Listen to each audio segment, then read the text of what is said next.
Necessitem paper de diari, un bol gran, aigua, tisores, un recipient per fer de motlle, un colador, un mini pímer i cola blanca.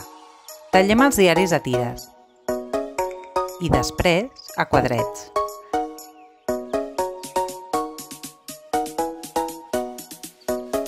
Ho cobrim d'aigua i ho deixem tota una nit en remull.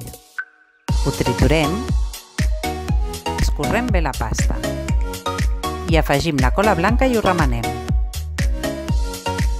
Folrem el nostre motlle amb paper de film i el cobrim bé amb la pasta. Quan estigui ben eixut, el pintem com més ens agradi.